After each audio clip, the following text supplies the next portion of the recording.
नमस्कार। व्यक्ति से व्यक्तित्व तक के सफरनामा में आपका स्वागत है। मैं आपके साथ मुरली मनोहर और आप देख रहे हैं। आज हम आपको एक ऐसे व्यक्तित्व से मिलवाने जा रहे हैं जो व्यक्ति से व्यक्तित्व बने और जिनको पूर्वांचल का छोटा मालवी भी कहा जाता है, जिन्होंने शिक्षा के क्षेत्र में अलग जगाया और एकदम खांटी ग्रामीण अंचल में इंग्लिश मीडियम विद्यालय की स्थापना। जिस समय इंग्लिश मीडियम विद्यालय की स्थापना की, उस समय किसी ने सोचा भी नहीं था कि यह विद्यालय इस ग्रामीण अंचल के लोगों के लिए वरदान साबित होगा। वर्ष 1964 15 जून का समय था। स्वर्गीय हरिकिशोर मिश्र और स्वर्गीय श्रीमती किशोरी मिश्रा के आंगन में एक किलकारी गूंजा। जब यह किलकारी गूंजा तो किसी को यह पता नहीं था कि यह किलकारी आगे चल करके छोटे मालवी के रूप में अपना पहचान बना लेगी। जी हाँ, उत्तर प्रदेश के देवरिया जनपद में मझौली राज में स्वर्गीय हरिकिशोर मिश्रा और स्वर्गीय श्रीमती किशोरी मिश्रा के घर एक बालक का जन्म होता है। यह बालक आगे चल करके बहुत बड़ा काम करेगा, किसी ने सोचा भी नहीं। माँ बाप ने भी नहीं सोचा हो, लेकिन माँ बाप के नाम को रोशन करने के लिए यह बालक निरंतर प्रयास रहा, पढ़ता रहा, लिखता रहा। और सबसे बड़ी बात यह है कि शिक्षा के क्षेत्र में वनस्पति विज्ञान से पीएचडी करने के बाद बड़े ही आराम से किसी डिग्री कॉलेज में प्रोफेसर भी बन सकते थे, क्योंकि पीएचडी थे और पीएचडी बहुत कम मिलते थे उस समय वनस्पति विज्ञान। तो वनस्पति विज्ञान से पीएचडी करने के बाद किसी डिग्री कॉलेज में प्रोफेसर बन सकते थे, कुलपति बन सकते थे। लेकिन आपके दिमाग में एक बात आया कि हम प्रोफेसर बनकर के परिवार चला सकते हैं, लेकिन अगर एक विद्यालय की स्थापना करेंगे तो कई परिवार चलने लगेंगे। आज हम बात करेंगे Saint Xavier's school Piparauli Belthara road के संस्थापक अध्यक्ष और प्रिंसिपल डॉक्टर जे.आर. मिश्रा साहब से। Doctor JR. मिश्रा साहब अब हमारे साथ जुड़ चुके हैं, जिनका पैतृक गांव मझौली राज में देवरिया जनपद में पड़ता है। लेकिन आप एकदम पिछड़ा हुआ इलाका, जहां दिन दोपहरिया में कोई जाने को तैयार नहीं होता था, उस क्षेत्र में 12 अप्रैल 1993 को एक विद्यालय की स्थापना करते हैं, सेंट जेवियर्स स्कूल की स्थापना करते हैं। आज वह विद्यालय जो है एकदम अपने गगन ऊंचाइयों पे है। आपके पास हॉस्टल भी है और योग्य अध्यापकों के द्वारा बच्चों को पढ़ाया जाता है। जो शिक्षा लोग सुदूर दिल्ली, बंबई और कलकत्ता अपने बच्चों को भेज करके कराते थे, वो सारी सुविधाएं जो है बेलथरा रोड तहसील के पिपरौली में जो है लोगों को मिलने लगा। तो आइए हम बातचीत करते हैं संस्थापक अध्यक्ष और principal doctor JR. Mishra ji से। जी, आपका व्यक्ति से व्यक्तित्व कार्यक्रम में बहुत बहुत स्वागत है। सबसे पहले तो आप जो है वनस्पति विज्ञान से जो है सर पीएचडी हैं, आपके मन में कैसे क्या आया कि हमको वनस्पति विज्ञान से ही पीएचडी करनी चाहिए? शुरू से ही छात्र जीवन में अपने मुंह से तो नहीं कहना चाहिए, लेकिन मेधावी रहे हैं। और हाई स्कूल करने के बाद हाई स्कूल में उस समय कोई भी छात्र हमारे पूरे स्कूल में फर्स्ट क्लास नहीं पास हुआ था जी, लेकिन हाई स्कूल पूरे विद्यालय में हम फर्स्ट क्लास पास हुए थे। उसके बाद से इंटरमीडिएट के बाद ग्रेजुएशन, उसके बाद पोस्ट ग्रेजुएशन, उसके बाद रिसर्च। लगातार पढ़ाई के प्रति रुझान रहा और रुझान होने की वजह से मेरा मन करता था कि मैं वनस्पति विज्ञान से पीएचडी करूं। उसको हमने कंप्लीट किया और कंप्लीट करने के बाद हालांकि कुछ दिनों तक हम डिग्री कॉलेज में अध्यापन का भी कार्य किए, लेकिन हमारा मन वहाँ नहीं लगा। एक तो सुदूर उत्तराखंड में मेरी सर्विस लगी थी, लेकिन मैंने उसको छोड़ दिया क्योंकि वहाँ का खान पान और रहन सहन बड़ा मुश्किल लग रहा था, तो उसको हमने छोड़ दिया। और हमारे दिमाग में बचपन से ही था कि मैं अध्यापक बनूंगा। एकाएक दिमाग में आया कि बेलथरा रोड में चूँकि उस समय ये रोड की फैसिलिटी थी नहीं, जी फैसिलिटी थी नहीं, तो ट्रेन की सुविधा थी। और ये हमको जगह बड़ा अच्छा लगा, चूँकि हमारे गांव से सलेमपुर से काफ़ी सन्निकट है, ट्रेन की सुविधा है, जब चाहें आ सकते हैं, जब चाहें जा सकते हैं।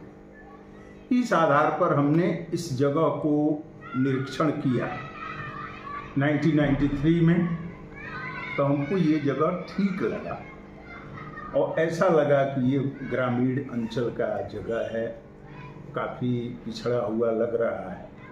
यहाँ अंग्रेजी माध्यम के उस जमाने में कोई स्कूल नहीं थे, अंग्रेजी नहीं था, हमको लगता है कि किसी भी माध्यम पर कोई यहाँ विद्यालय हाँ विद्यालय नहीं था जी। स्पेशली प्राइवेट स्कूल तो थे ही नहीं। तो हमारे दिमाग में आया कि यहाँ क्यों न स्कूल चलाया जाए। कुछ लोगों से हमने संपर्क भी किया, जो एक आध लोग हमारे यहाँ संपर्क के थे, तो कोई कहता था यहाँ स्कूल चलेगा नहीं चलेगा, इस तरह की बातें हुआ करती थी। काफी बड़ा रिस्क था यहाँ विद्यालय खोलना। हाँ, जीवन में बहुत बड़ा रिस्क आपने लिया इसकी, एकदम पिछड़े हुए ग्रामीण अंचल में, जहाँ सड़क न हो, जहाँ पानी न हो, जहाँ शौचालय न हो, जहाँ अच्छे मतलब शिक्षित लोग न हो। अशिक्षित लोग तो हम नहीं कह सकते, लेकिन बहुत हाई एजुकेशन वाले लोग नहीं थे। ऐसे में 93 की स्थिति इसकी बहुत बद से बदतर रही होगी। ऐसे में आपने इतना बड़ा रिस्क कैसे लिया? जहाँ आदमी इंसान अपने कार्य को ऊपर वाले के हाथ में समर्पित कर देता है, वह असंभव काम भी संभव हो जाता है। और दिमाग में यही बात आई कि विद्यालय खोला जाए। हम सुना करते थे, यहाँ आते थे, कई बार हमने दौरा किया यहाँ इस क्षेत्र का, लोगों से बात किया। परिचय तो बहुत ज़्यादा था नहीं बेलथरा रोड में, लेकिन एक आध लोगों से परिचय था, वहाँ बैठा करते थे और उनसे बातें हुई तो लोग कहे कि हाँ यहाँ तो इंग्लिश मीडियम का स्कूल कोई नहीं है और अच्छा स्कूल खुले तो ये चलेगा, कोई दिक्कत नहीं होगी।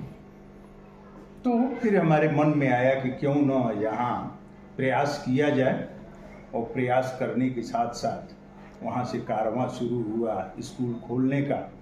बड़ा जद्दोजहद करना पड़ा, बड़ा भाग दौड़ करनी पड़ी, चूँकि हमको पर डे सलेमपुर से यहाँ आना पड़ता था, फिर यहाँ से ट्रेन से पकड़ के वापस घर जाना पड़ता था। चूँकि यहाँ कोई ठौर ठिकाना था नहीं, कोई परिचय था नहीं। एक आध लोग, एक विजय, एक मद्देशिया करके थे, बीड़ी वाले, वो अपना बेचते थे, विजय करके, विजय चौरसिया जी, उनकी कपड़े की दुकान थी रेलवे स्टेशन में, वो थोड़ा थोड़ा परिचित थे, उनके वहाँ बैठते उठते थे। और उस समय का ज़माना बड़ा गर्मी और लू चलता था, फिर भी भाग दौड़ किया गया। एक आध लोगों से बात किया गया, मकान के लिए कोई तैयार नहीं हो रहा था, चूँकि अपरिचित थे हम लोग। तो एक डॉक्टर साहब हैं होम्योपैथ वाले, उनसे हमने बात किया, फिर वो संपर्क में आया और उसके बाद से धीरे धीरे कारवां शुरू हुआ। लेकिन उस समय जो है ईश्वर की शक्ति, आपका भाग दौड़, लोगों का आशीर्वाद आपके साथ काम आया और इसी साहस के साथ आपने विद्यालय जोड़ा। उस समय ये जब विद्यालय चलना शुरू हुआ, 500 कुछ बच्चों का एडमिशन किया गया था पहले साल में, और बहुत सिफारिश आया करता था लोगों का एडमिशन करने के लिए, लेकिन हम लोगों ने 532 एडमिशन करके बंद कर दिया। उसके बाद कोई एडमिशन हम लोगों ने नहीं लिया। और उस समय के बच्चों के हालात ये थे कि कोई बच्चा शुद्ध हिंदी खड़ी भाषा नहीं बोल पाता, तो इंग्लिश की तो बात ही छोड़ दीजिए। फिर लोगों ने कहा कि ये CBSE बोर्ड कौन सा बोर्ड होता है, तो फर्जी बोर्ड है, हम लोग तो यूपी बोर्ड से पढ़े हैं। फिर अफवाहों का माहौल भी शुरू हो गया कि भाई ये कौन सा बोर्ड है, आप CBSE बोर्ड कैसा बोर्ड है, यहाँ के लोग कैसे पढ़ेंगे, बच्चे इंग्लिश मीडियम में कैसे पढ़ेंगे, यहाँ तो बच्चे भोजपुरी बोलते हैं, हिंदी बोलते हैं। फिर भी छात्रावास में बच्चे आने लगे, उनको जरा सा भी बात करने का, बैठने का, उठने का किसी तरह का तहजीब और तमीज़ नहीं था। सर, आपने छात्रावास किया, तो आप यहाँ छात्रावास में ये चर्चाएं हैं, लोग कहते हैं, गार्जियन भी कहते हैं कि छात्रावास में जो विद्यार्थी रहते हैं उनका जो भोजन बनता है वो भोजन आप भी रेगुलर करते हैं ताकि उसकी क्वालिटी बने, ऐसा कुछ है क्या? हाँ, देखो, बच्चों का जो खाना बनता है वही खाना हम लोग भी खाते हैं और प्रायः खाते रहते हैं, उसमें किसी तरह की कोई दिक्कत नहीं होती है। इससे ये भी जानकारी होती है कि हमारे बच्चों का खाना जो है स्वास्थ्यवर्धक है कि नहीं है, उनके स्वास्थ्य को विशेष ध्यान रखा जाता है, उनके रहने और खाने पीने पढ़ाई लिखाई की विशेष तौर से मॉनिटरिंग की जाती है हम लोगों द्वारा। सर एक ये भी चर्चा है कि यहाँ बच्चों को शुद्ध दूध मिले, उसके लिए आपने गौशाला भी खोल रखा है। हाँ, बच्चों को अच्छा स्वास्थ्यवर्धक भोजन मिले, इसके लिए गौशाला का भी आयोजन किया गया है। गौशाला में गायें 10 के करीब हैं सब, उससे शुद्ध दूध बच्चों को मिलता है और उनको रात को सोते समय 1-1 गिलास दूध सारे बच्चों को मिलता है और शुद्ध दही भी मिलता है, घी भी मिल जाता है उससे बच्चों को। इस तरह से शुद्धता की विशेष आवश्यकता पूरी होती है। बच्चों को जो आपका हाथ बना हुआ है उसमें दाई भी रखा गया है बच्चों की देखभाल करने के लिए, मेडिकल की भी फैसिलिटी आपके यहाँ है। और सबसे बड़ी बात यह है कि मतलब आम चर्चा है, मुझको जानकारी नहीं है, लेकिन जो शहर में जो गार्जियनों से हम लोग मिलते हैं तो कहते हैं कि बच्चों के कपड़ा धोने के लिए दाई भी रखा गया है, बच्चों के स्वास्थ्य के लिए भी 24 घंटा डॉक्टर्स अलर्ट रहते हैं। कभी कोई किसी भी विद्यार्थी की तबीयत खराब हो जाए तो डॉक्टर को आने में और इलाज में विलम्ब न हो। इन सारी चीज़ें आप एक साथ कैसे करें? ये तो बहुत बड़ा रिस्क होता है। हाँ, रिस्क है।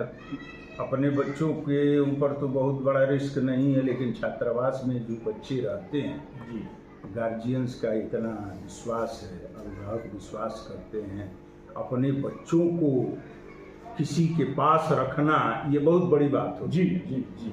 और इस विश्वास को अब तक लगभग 33 वर्षों तक लगातार अनवरत उसको कायम रखा गया है और बच्चों को अपने बच्चे की तरह आदमी देखभाल करता है, उसमें किसी तरह की कोई दिक्कत नहीं होती। इसलिए गार्जियनों का विश्वास अब तक बना हुआ है और बच्चे यहाँ स्वस्थ सकुशल और काफ़ी देख रेख के तहत रहते हैं, अपना ज्ञानार्जन करते हैं, पढ़ाई लिखाई करते हैं। योग्य शिक्षकों का आप चयन कैसे करते हैं? योग्य शिक्षकों का यहाँ तो अब बामुश्किल up to the level teacher मिल पाते हैं, अब तो धीरे धीरे मिलने लगे हैं। लेकिन हम लोग शुरू के दिनों में जैसे कलकत्ता जाके वहाँ इंटरव्यू करना टीचर्स को और इंटरव्यू करके यहाँ ले आना, छात्रावास में उनको रखना, फिर केरल जाकर, रांची जाकर, गोरखपुर जाकर, बनारस जाकर, ऐसे ऐसे बड़े बड़े जगहों पर अच्छे अच्छे पढ़े लिखे छात्र छात्राओं को का सिलेक्शन किया जाता है टीचर के रूप में और उनको रहने की सुविधा, खाने की सुविधा, फैसिलिटी, लॉजिंग के लिए दी जाती है और संख्या में लगभग हमारे समझ से 30 टीचर्स हैं जो यहाँ रह के बच्चों को पढ़ाते हैं। लेकिन सर बहुत बड़ी समस्या होती होगी कि जो भी चूँकि आप यहाँ सारे टीचर्स जो हैं जो बड़े योग्य टीचर्स हैं उनको फुल सैलरी भी दी जाती है और योग्यता के आधार पर उनको रखा जाता है ताकि बच्चों का पठन पाठन सही से हो सके। इसके लिए सर आपको काफ़ी मेहनत करना पड़ा होगा चयन करने के लिए, टीचरों के चयन के लिए। गवर्नमेंट तो प्रतियोगी परीक्षा करा करके चयन करती है, सर आपकी तो बड़ी समस्या रही होगी। हाँ, दिक्कत तो होती है, बहुत ज़्यादा दिक्कत होती है। शुरू के दिनों में तो और ज़्यादा दिक्कत हुआ करती थी, लेकिन तो धीरे धीरे सब व्यवस्था व्यवस्थित हो गई है तो कोई बहुत दिक्कत नहीं होती है। हाँ, ये है कि एक्स्ट्रा लोड पड़ता है, एक्स्ट्रा लोड पड़ता है। है कि आप एज प्रिंसिपल होते हुए क्लास भी लेते हैं, यहाँ की व्यवस्थाओं को भी देखते हैं और हर चीज़ों पर आप पैनी नज़र रहती है, पैनी निगाह रहती है। किसी चीज़ को आपकी नज़रें जो है विस्मृत नहीं कर सकती हैं, सारी चीज़ों को आप देख लेते हैं। हाँ, वो तो करना पड़ता है। अवस्था भी हमको लगता है कि आपकी 55 साल से कम नहीं होगी और 55 साल की अवस्था में जो है एज प्रिंसिपल होते हुए सारी चीज़ों को, एक एक चीज़ों को आप देख लेते हैं। ये कैसे संभव हो पाता है? चूँकि मुख्य रूप से हम अध्यापक हैं, टीचर हैं और ये मानसिकता बनी हुई है कि अध्यापक का काम होता है शिक्षा देना। इसको ध्यान में रखते हुए पहला काम है टीचर का कि वो कक्षाओं को ले, बच्चों की समस्याओं का समाधान करे अपने ज्ञान को उन तक पहुंचावे सही तरीके से, इसका प्रयास रहता है। इसलिए क्लास भी लेते हैं। और दूसरी बात, बाकी जो अन्य सहयोगी कर्मचारी हैं या टीचर्स हैं, उनके कार्यों का मूल्यांकन करना, उनका दिशा निर्देशन करना और उनको बीच बीच में सलाह मशवरे देना, ये सब काम तो करना पड़ता है और करना पड़ता रहा है और कर रहा है आदमी अब तक। एक तरह की अवस्था भी होती है, आदमी 50 साल के बाद काफ़ी जो है सक्रिय नहीं रहता है, लेकिन अभी भी लगता है कि अब 40 साल की उम्र में हैं और काफ़ी सक्रिय रहते हैं सारी चीज़ों को लेकर के। अवस्था को आपने अपने कार्यशैली पर कभी दिया? मैं 55-56 साल का हो गया। ऐसा कभी महसूस नहीं हुआ हमको, क्योंकि दिन रात काम में लगे रहते हैं, इसलिए इस पर कभी दिमाग गया ही नहीं कि हमारी उम्र क्या है, हमको क्या करना चाहिए क्या नहीं करना चाहिए। उसके साथ साथ थोड़ा बहुत जो प्राणायाम वगैरह भी करते हैं, 1-1.5 घंटे समय अपने लिए निकालते हैं, हो सकता है उसका भी प्रभाव हो। और कार्य करने का एक लगन और एक ललक है दिमाग में, तो इसलिए इसका कोई माता जी खास कुछ दिन नहीं। पहले आपका साथ छोड़ के गई थी और माता जी को आपने अपने साथ रखा था, अपने घर में रखा था, या आप माता जी के घर में रहते थे? शिक्षण कार्य के साथ ही आप समय समय पर माता जी को नाश्ता की कि नहीं, माता जी भोजन की कि नहीं, माता जी दवा ली कि नहीं, ये चर्चाएं होती रही कि हमेशा जो है आप इस सारे कार्यों को देखते हुए माता जी को कभी आपने इग्नोर नहीं किया और एकदम समय से जा करके आपने सब कुछ माता जी के लिए किया। माता जी का भी आशीर्वाद आपके साथ लंबा रहा है। हाँ बिल्कुल, माता पिता का, बड़ों का, गुरुजनों का, आप सबका आशीर्वाद ही तो है जो एक इंसान को अपने सही रास्ते पर कार्य करने के लिए प्रेरित करता है। और विशेष तौर से माता जी का सानिध्य, हम चूँकि छोटे पुत्र थे उनका, तो उनका भी स्नेह ज़्यादा था हमारे साथ और मेरा तो था ही। और माता जी रहती थी तो हमको बड़ा अच्छा लगता था। उसी बहाने बीच बीच में हम जाया करते थे, देखते थे माता जी ये रामायण और ये श्री कृष्णा के सीरियल्स वगैरह उनको लगाया जाता था, उनके रूम में रहता था, टीवी था, उसको देखा करती थी। और उस बहाने हम पूछते थे कि ये टीवी अब बदल दें, अब जय श्री कृष्णा लगा दें कि रामायण लगा दें, क्या सुनेंगी कि गाना लगा दें। तो पुराने ज़माने के फिल्मी गाने वगैरह भी कभी कभी सुन लिया करती थी। और इसके साथ साथ उनका दिनचर्या जो था उसमें हम लोगों की सहभागिता भी हो जाती थी। सर, भविष्य की प्लानिंग क्या है? भविष्य की प्लानिंग क्या कहा जाए, प्लानिंग तो बहुत कुछ थी, लेकिन फिलहाल अभी तो एक गर्ल्स डिग्री कॉलेज खोलने का विचार चल रहा था मिजाज में, क्योंकि यहाँ के लोगों का डिमांड भी है जी। तो सर, आपके विद्यालय के तमाम लड़के जो है बड़े अच्छे अफसर हैं, बड़े अच्छे पदों पे हैं, तमाम लोग रिसर्च के क्षेत्र में हैं, IAS भी हैं, PCS भी हैं, डॉक्टर भी हैं और इंजीनियर भी हैं। जब आपको पता चलता है कि मेरे विद्यालय का पढ़ा हुआ विद्यार्थी MBBS हो गया, IAS हो गया, PCS हो गया, रिसर्च कर रहा है, डॉक्टर, तो आपको कैसा महसूस होता है? अंतिम सवाल है सर। बहुत अच्छा लगता है।